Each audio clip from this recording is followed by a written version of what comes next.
la luce è la manifestazione di Dio.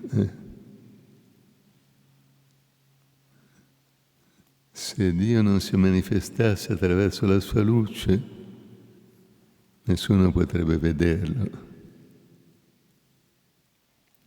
Ma per vedere la luce divina dobbiamo condurre una vita elevata, una vita dotata di amore. L'amore è espansione della nostra coscienza.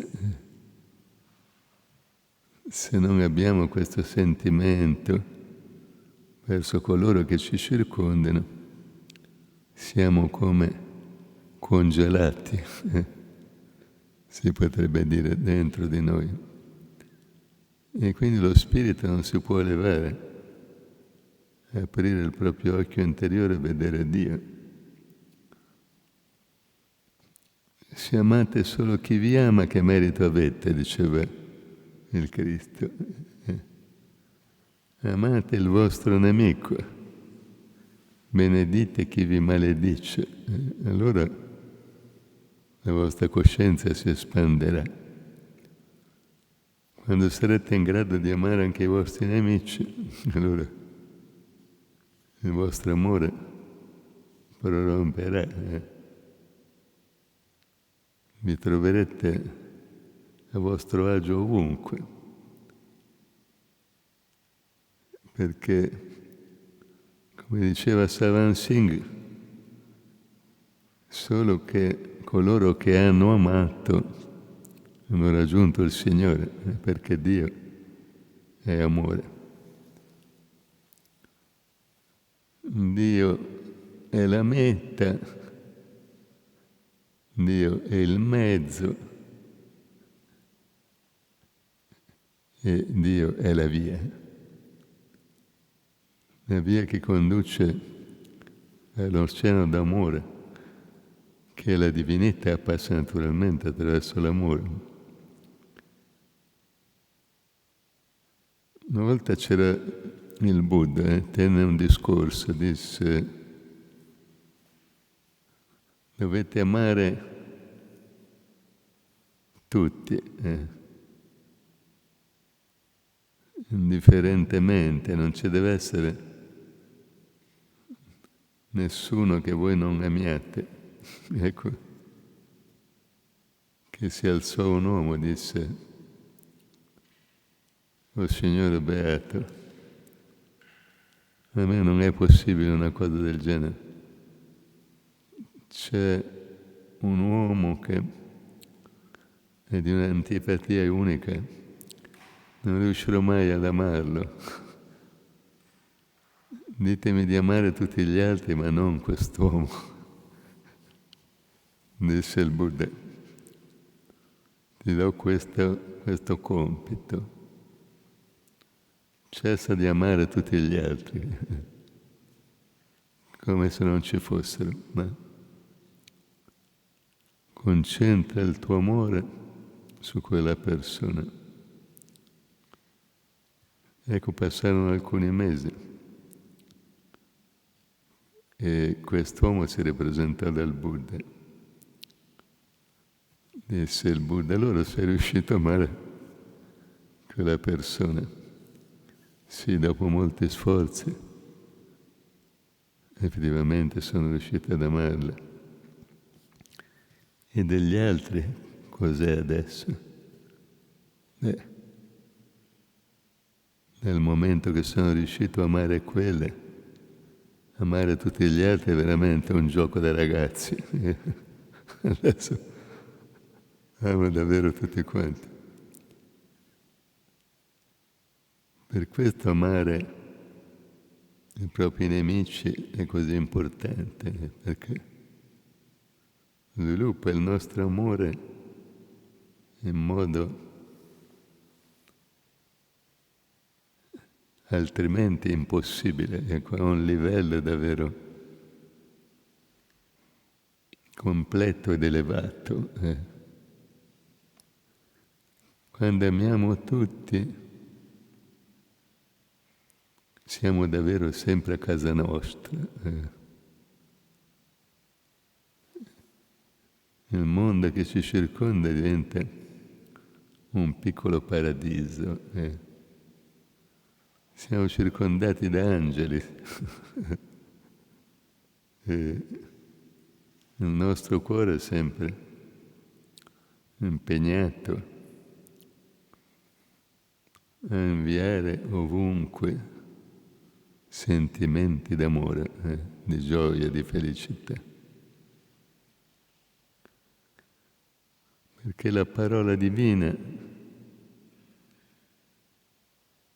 potere di Dio in manifestazione si trova veramente ovunque. Noi possiamo sederci in meditazione in qualunque luogo della terra, anche il più rumoroso, il più apparentemente inadatto. Se riusciamo a concentrarci a sufficienza, apparirà la luce.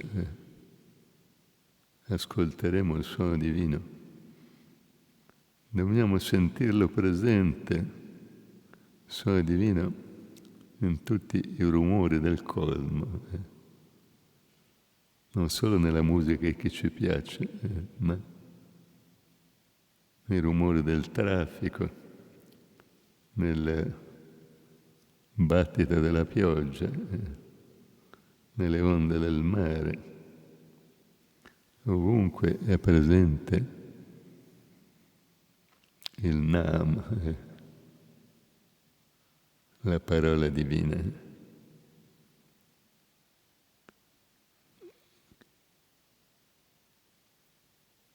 Così dobbiamo purificare la nostra vita.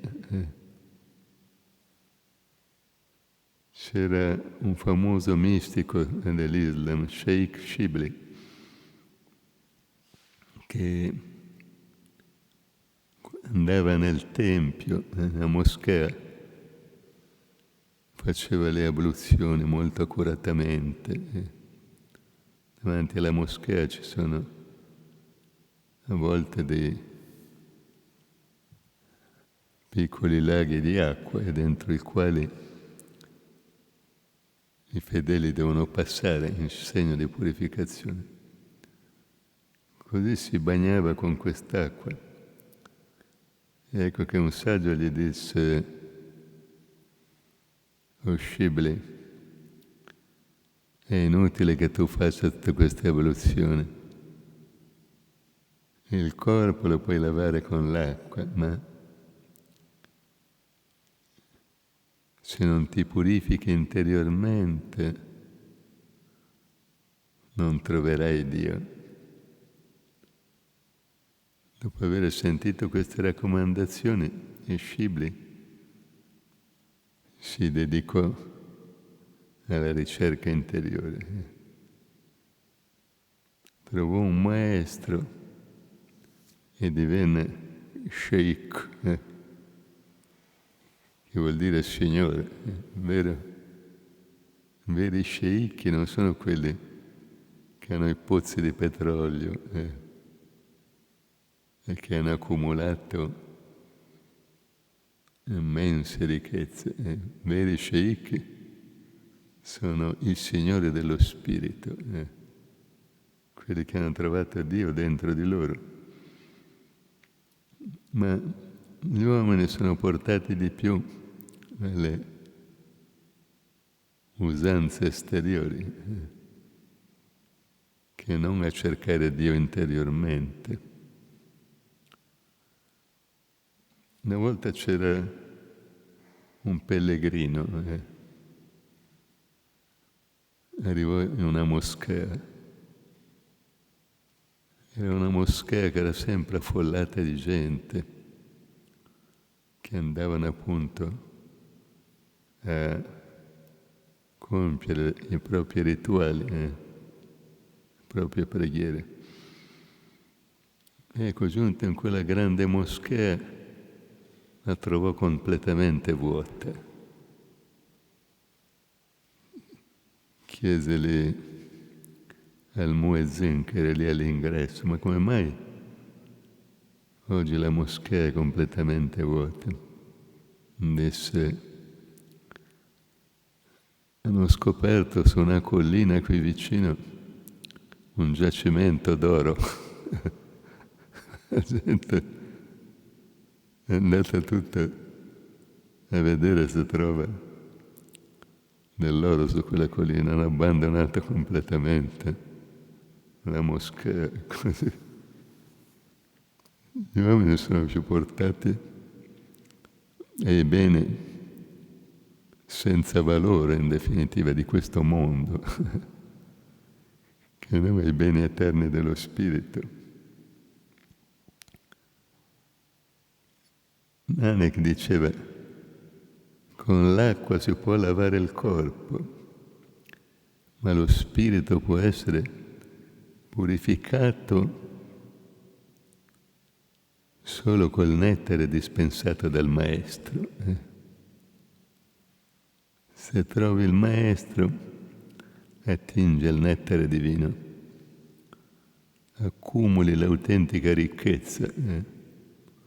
Non c'è oro, gemme, perle di questo mondo che possano essere paragonate a questa ricchezza eterna, che una volta ricevuta rimane con noi per sempre. Quando gli uomini sono ricchissimi, al loro trapasso che cosa succede? Non possono portare via nemmeno una moneta di rame. E i loro beni vengono spartiti fra gli eredi. Più ricchezze hanno e più dispute lasciano fra gli eredi. A volte si scopre che avevano dei conti anche in banche straniere, e allora gli eredi si avventano anche su di quelli.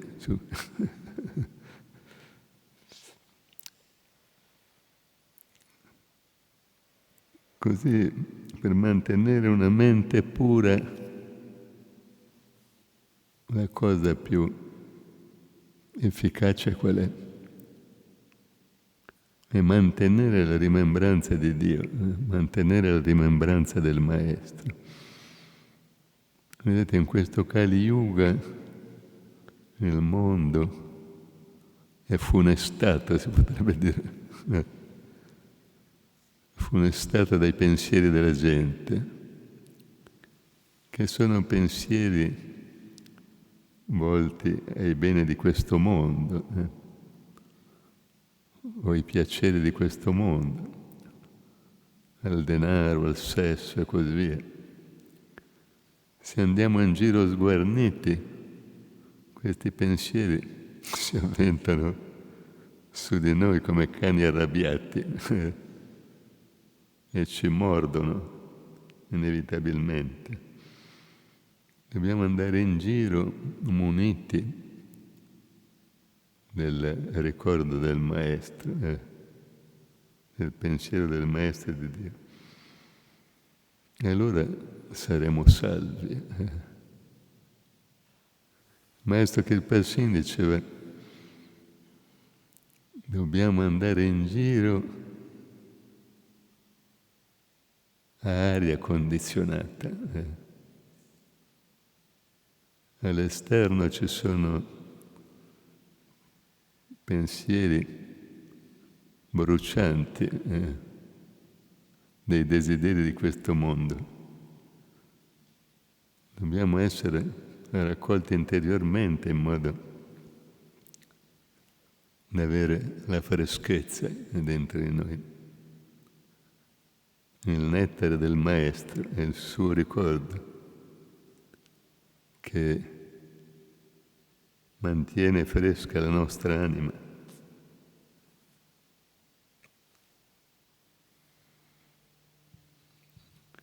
grande Sufi, Inayat Khan, diceva: è un vero dominatore colui che ha dominato se stesso, che ha raggiunto il controllo dei propri sensi e della propria mente. Vede, la gente vuole delle cariche importanti, no? Ci sono le elezioni, uno vuol diventare sindaco, un altro vuol diventare governatore, un altro ancora deputato o senatore. Sì, sono tutti incarichi che se li svolgiamo con altruismo, per il bene della gente, creiamo prosperità. Ma non deve essere qualche cosa che facciamo per il nostro bene personale, per diventare importanti. Dobbiamo essere al servizio degli uomini, e allora possiamo anche essere ministri, re, imperatori. Ma dobbiamo prima avere realizzato l'autocontrollo.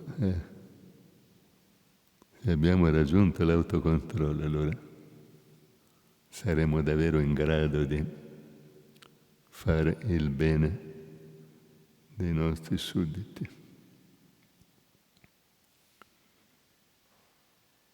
Una volta mi chiesero appunto: ma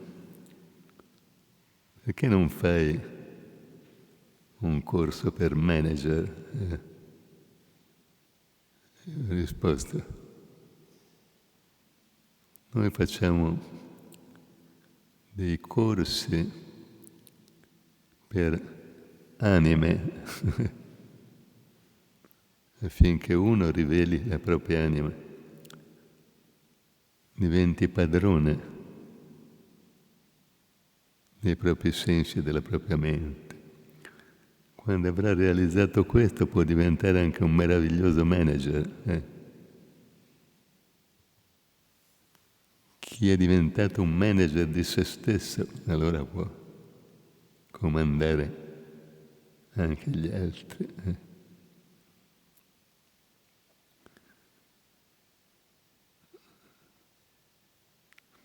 Una volta, quando ero tornato dall'India, lessi sul giornale che cercavano dei venditori ai quali offrivano appunto un corso gratuito. Visto che devo vendere Nam, andiamo a vedere com'è questo corso. Mi dissero una cosa importante. Per riuscire a vendere il nostro prodotto dobbiamo essere in grado di poter col nostro aspetto, no? Con le nostre parole e così via, essere in grado di essere accettati, no? Di essere l'esempio di quello che vogliamo proporre. Quindi dobbiamo, nei confronti di coloro che devono ricevere la nostra merce, stabilire un contatto veramente amorevole, di allegria. Se riusciamo a renderli allegri, allora è più facile vendere la nostra merce. E effettivamente è così. Se vogliamo che gli altri seguano la nostra proposta di dedicarsi alla ricerca del proprio spirito, dobbiamo fornire un valido esempio di vita. La nostra vibrazione interiore deve essere in sintonia con quello che proponiamo. Allora avremo un certo successo.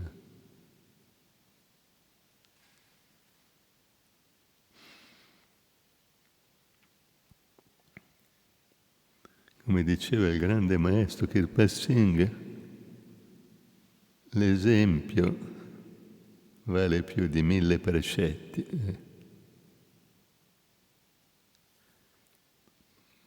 I sacerdoti delle varie religioni predicano dalle chiese, dai templi, ma le chiese e i templi ormai sono vuoti. Perché? Perché la loro vita non rispecchia i loro insegnamenti e quindi la gente non viene attratta.